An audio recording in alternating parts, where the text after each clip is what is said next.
Welcome back to the Little French Homestead. If you are new here today, my name is Sherry.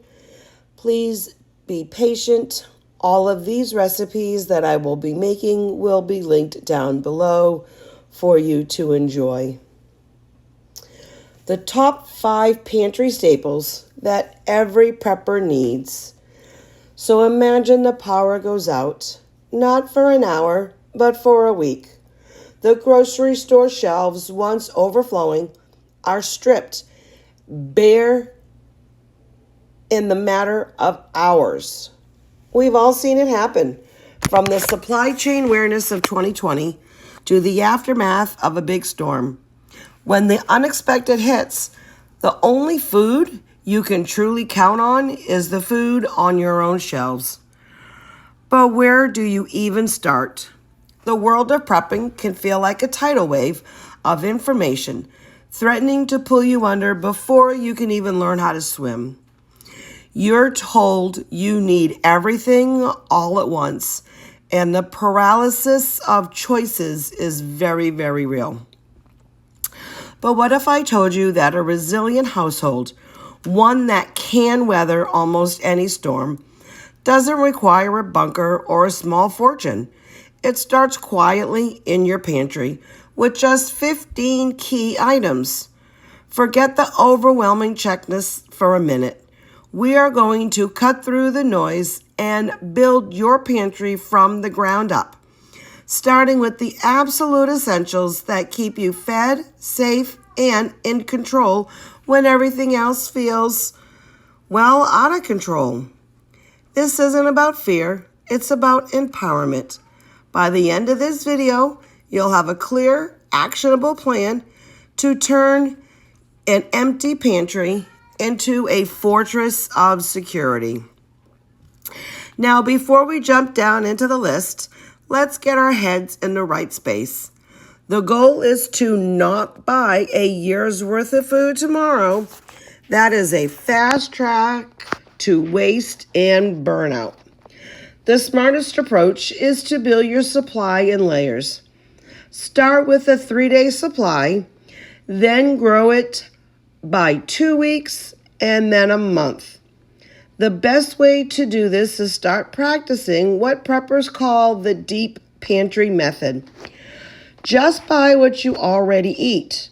Grab a little extra each time you shop, especially when things are on sale. This way, nothing goes to waste because you are constantly rotating your stock. Now, the absolute first priority, even before food, is water. A good rule of thumb from agencies like FEMA and the American Red Cross is to store at least 1 gallon of water per person per day, which covers drinking and the basic sanitations. Now, you'll want to store a lot more in the case of a hot climate or for children, pregnant women, or anyone else is sick. Store-bought water is the easiest place to start. Once you have a 2-week supply of water, you can focus onto these 15 staples. We'll group them into categories to make it simple. Your core calories, the essential proteins, nutrients, and vitamins, and finally, cooking on morale boosters. This first group is all about calories. In an emergency, your body is burning more energy and you need the fuel to keep going. These items are cheap, incredibly shelf-stable, and they can form the backbone of your entire food supply. So rice, especially white rice, while brown is healthier on the day-to-day basis, its natural oils can cause it to go rancid much faster. White rice, on the other hand, can last an incredibly long time. To get that famous 30-year shelf life, you need to store it at ideal conditions. Think Mylar bags with oxygen absorbers in a cool, dark place. And its regular pantry bag, if you're looking for a few years, is fantastic. It's one of the most calorie-dense and cheapest bulk foods that you can possibly buy. Dried beans. Paired with rice, beans make a complete protein.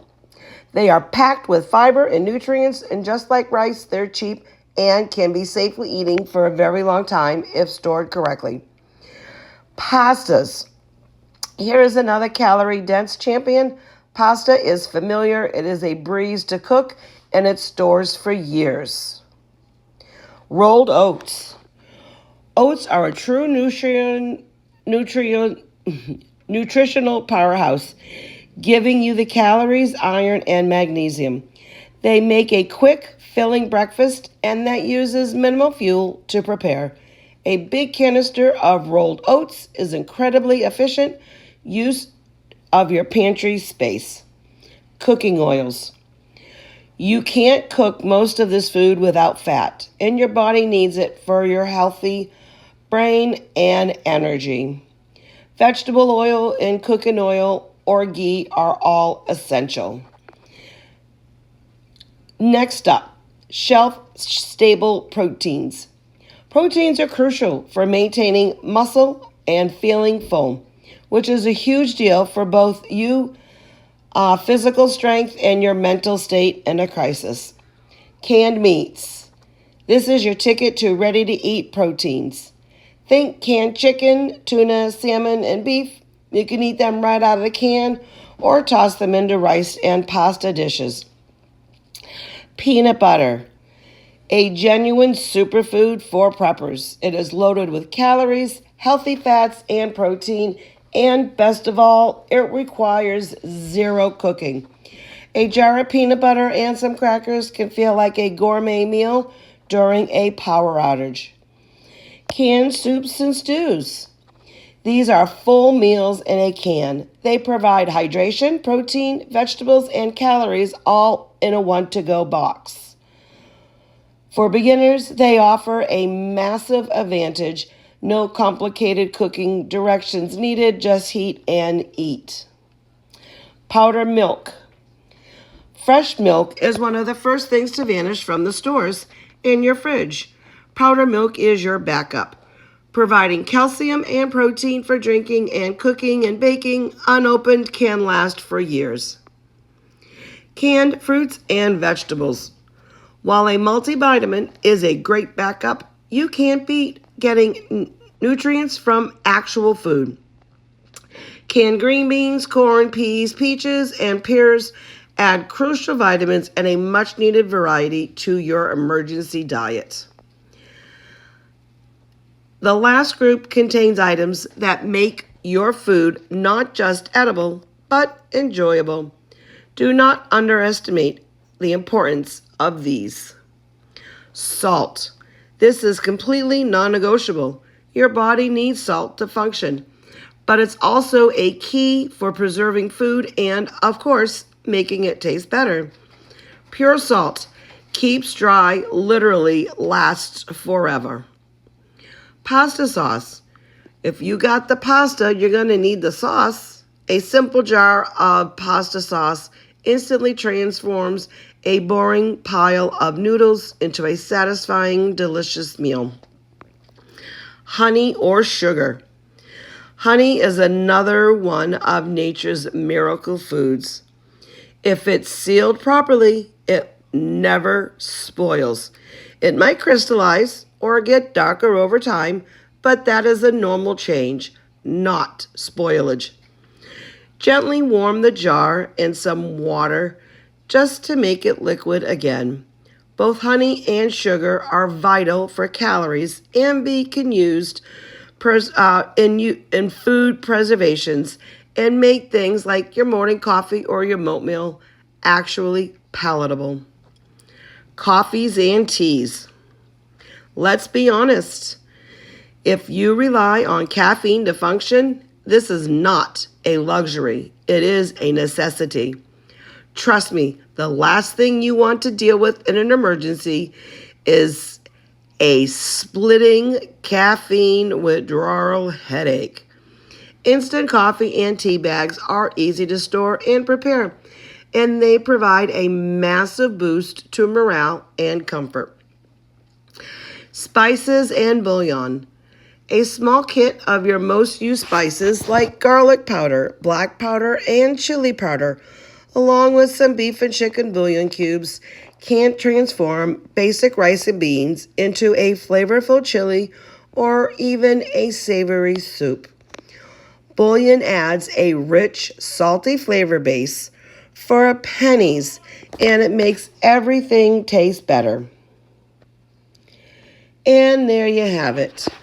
The 15 fundamental items to kickstart your prepper pantry. This list is your starting point. If you found this breakdown helpful, do us a favor and hit that subscribe button and ring that bell. We're building a community of prepped, resilient people, and we want you to be a part of it. Link me in the comments below. Which of these items are you going to stock up first? All right, so once you build up that solid 1 month supply of those 15 staples, you can start thinking like an intermediate prepper. At this stage, it's less about what you have and more about how you manage it. First, master the first in and first out system, or FIFO. It sounds technical, but it's dead simple. When you buy a new can of beans, stick it at the back of the shelf. The can you grab for dinner should always come from the front. This ensures that you are constantly rotating your stock and using everything before it gets too old. A quick little pro tip, you can write down the purchase date on every can with a marker to make tracking a breeze. Building a prepper's pantry isn't about a frantic panic dash to the store. It's a calm, methodical process, a habit of building, securing one grocery trip at a time. The goal isn't to live in fear of what might happen. It is to build a life where you are so prepared, so self-reliant that you no longer have to be afraid. You have the knowledge, you have the plan. Now it's time to take the first step. I would like to say thank you so much for watching today and allowing me to come into your home. Like I said, I will link all of these recipes down below. This was for my potluck that we had at work. Everybody loved all of these delicious dishes. There was hardly anything left to bring home to my family with. So thanks for watching. Stay prepared, but as always, keep on cooking. Time to take that first step into being prepared. Don't be scared. Bye.